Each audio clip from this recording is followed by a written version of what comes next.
Story time of when an angel came and saved me and my baby when I was 7 months pregnant and I thought I almost lost him.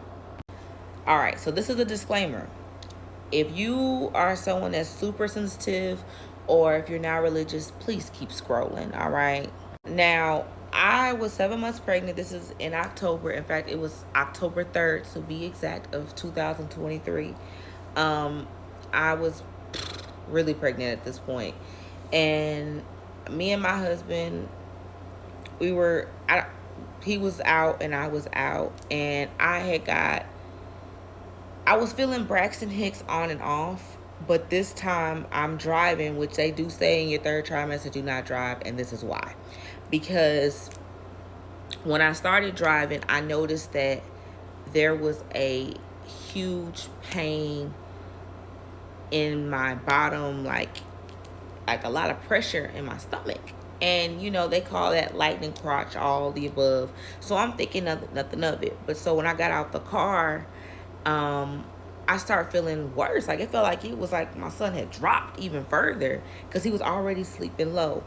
So I get back in my car and I pull over. I drive a little distance to see if if it was still, if it was going to go away. So I stopped at this gas station and I was actually in Mesquite in Dallas at this gas station. At the time, we lived further away. We were going to go see family. So I'm just like, okay, you know what? I called my mother-in-law, I called my mom, I called my dad, and I called my husband. And I'm just like, bro, I think something's wrong. I need to go to the hospital. So everyone is trying to figure out how close they are to me, where they are in proximity. And based off my pain increasing, it was just best for me just to go to the hospital because it was no point in me waiting for them and waiting for an ambulance. So I'm thinking I can get to the nearest hospital and they can meet me there. So I start driving again. So at this point, I'm like, bro, I'm about to call 911. I'm praying to God. I'm more than hunched over at this point. Like, I don't even know. I'm in a, we had a rental car at the time. I'm in a red Elantra, driving, cruising in that mug. And I started saying to myself, bro, I think I'm swerving because I'm leaned over and I'm barely looking over the steering wheel, but I'm praying to God, like, bro, please, God, please, like, I don't know what's going on. I don't know what pain this is. This is new to me. I'm feeling like I'm about to be like I'm giving birth right now. So all of a sudden, I finally get to the hospital. Now, I was trying to stick to the Baylor and Scott realm because that's where my OB was assigned to. Like, she worked in those hospitals. So I was like, okay, you know what? I'm at a Baylor and Scott. Cool. The first one I stopped at, it felt eerie to me. Like, it actually didn't feel like a hospital. Nobody was there. It was like in a weird spot. And I go in there. It's like a small little room, too small to be an emergency room. And I say, hey, I need to see a doctor ASAP. I'm pregnant, clearly. I think something's wrong with my baby. They send me away. They said, we do not have the equipment. We can't call an ambulance. We can't ambulance. I said that's so country. My bad, y'all. They can't do nothing for me. So they send me away. So I'm like, okay, you know what? This place look like they harvest organs and donate. Like, they look like they do that here anyways. So I said, let me get back in my car. Now, mind you, I'm pregnant. This is at least a facility where you would get help. Like, I see the ambulance out there. I see all that. So I'm thinking, you know what? I don't have time to even play with them. I don't have time to argue. So I drive another 8 minutes, still praying to God, still praying. Don't even know how I'm driving at this point. Still on the phone with my family. I stop at the next hospital, which is the Baylor and Scott, but it's like the school setting. So if you know what I'm talking about in Dallas, it's that one downtown. So I'm not familiar with this hospital at all. I've never been to this hospital. So I'm not sure where the parking is. So I just park thinking that it's across the street from when I was driving. No. I get out the parking lot. I'm literally hunched over, walking around, going in this garage, spinning around. I say, there's no elevator. I can't take the stairs. So I go down the ramp. There is nobody on this street. When I'm talking about light to light, you can look down either direction and there was nobody to be seen, no one to be heard, nothing, not even a car. Because it's like, to give y'all better time, it was maybe like 1 in the morning, maybe anywhere between midnight and 2 in the morning at this point. So I'm walking down this ramp to go to the street, to go hopefully across the way to the hospital. And all of a sudden, all I know is I just said, God, please be with me. Please make sure my baby's good. Please do not take my son from me. So I'm all of a sudden I'm looking ahead. So there's literally nobody. I'm looking back and forth, constantly looking around. No one's in the garage. No one's around me. No, just nothing. In fact, it's so intense. I left my car door open. I grabbed my purse, and I had my keys in my purse because I think that was a push start car. But I left the door open. I didn't even care about the car.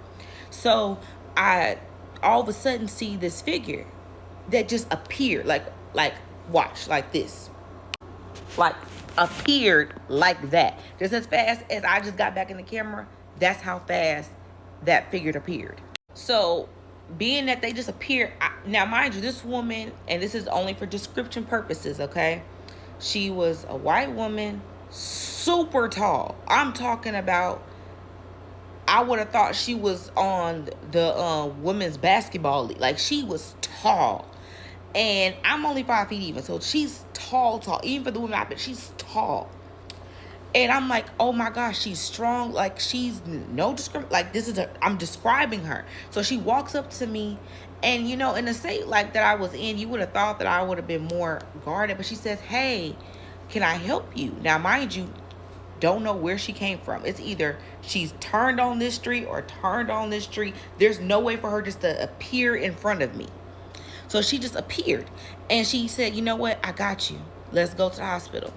So we start walking, and she's like, where are you? You know, you're going to be fine. Now that I think about it, she just knew that there was something wrong. She basically walked me to the hospital because it was a lot further than what I thought. It was like almost an 8-minute walk, maybe longer. So we started walking, and all of a sudden, you know, I'm panicking because my water starts breaking. I'm wearing a green dress. My water breaks. And I said, oh my gosh, all this water. So I'm like, I'm in tears. I'm crying. I'm scared out of my mind. There is literally nothing that can keep my composure right now. All I know is that this woman held me, looked me in my eyes, and she said, nothing will happen to your baby tonight. I got you. Do you trust me? And something about that, I just calmed all the way down. All the way down. She said, do I have your permission to carry you? In my mind, I'm like, no, I'm pregnant. I'm big. I'm like, no, I'm scared she's going to drop me. Even though she appears strong and she could possibly do it, I didn't want her to do it. But she says, I have to lift you up some more so that we can carry you so we can get to the hospital.